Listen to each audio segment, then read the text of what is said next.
Bonjour Jérôme. Bonjour Emilien. Que fais-tu avec les résidents du foyer? Avec les résidents du foyer, j'anime l'atelier théâtre. Depuis combien de temps? Bien, je l'anime depuis septembre 1995. Quels sont les jours et les horaires? Les jours et les horaires, le mardi de 14h30 à 16h30. Combien de personnes jouent au théâtre? Dans le groupe, une dizaine de personnes. En ce moment, quelle est la pièce? Est-ce que tu peux me la raconter? Oui, j'ai d'abord te donné le titre. Hein. Oui. Le titre, ça s'appelle Le bateau cabaret. D'accord. Voilà. Et ensuite? Et ensuite, eh bien, c'est l'histoire d'une famille qui est donc sur un bateau, un grand bateau de croisière.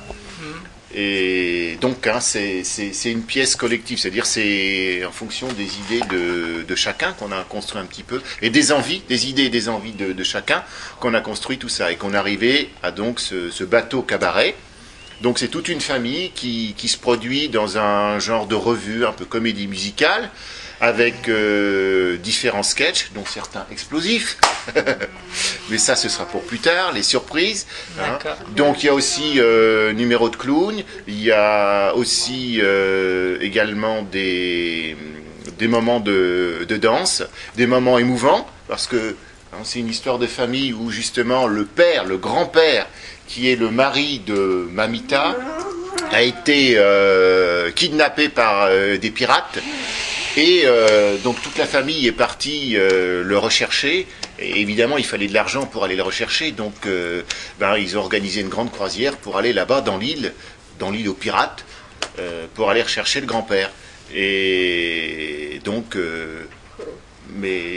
parce que c'est le grand-père qui est fondateur en fait du bateau cabaret. Et quand ils arrivent, ils se rendent compte que le grand-père il est mort, mais il leur parle de l'au-delà, hein, mes enfants, voilà, hein, parce qu'en fait, les pirates ont failli le tuer, mais quand ils ont vu qu'il les faisait rire, ils l'ont gardé en vie. Voilà. Et donc vous êtes les héritiers de ce grand-père en étant des grands du cabaret. C'est bien ça. Voilà. Et quelles difficultés rencontres-tu au théâtre? Des difficultés. Oui. Alors, les difficultés, c'est surtout les difficultés d'adaptation des rôles pour chacun, c'est-à-dire essayer de faire en fonction des capacités de chacun, de savoir ce qu'on peut faire, ce qu'on peut moins bien faire. Hein, moi, j'en tiens compte.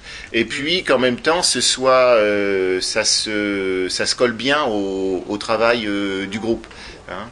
Il y a des choses un petit peu nouvelles aussi, parce que là, on travaille un petit peu plus le corporel, donc ça crée un petit peu un travail un petit peu physique que vous n'êtes peut-être pas habitué à faire.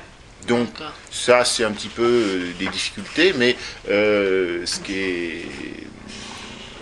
En fait, par rapport au handicap, c'est surtout une adaptation, parce que ce que je souhaite, c'est que à travers ce spectacle, le handicap soit oublié.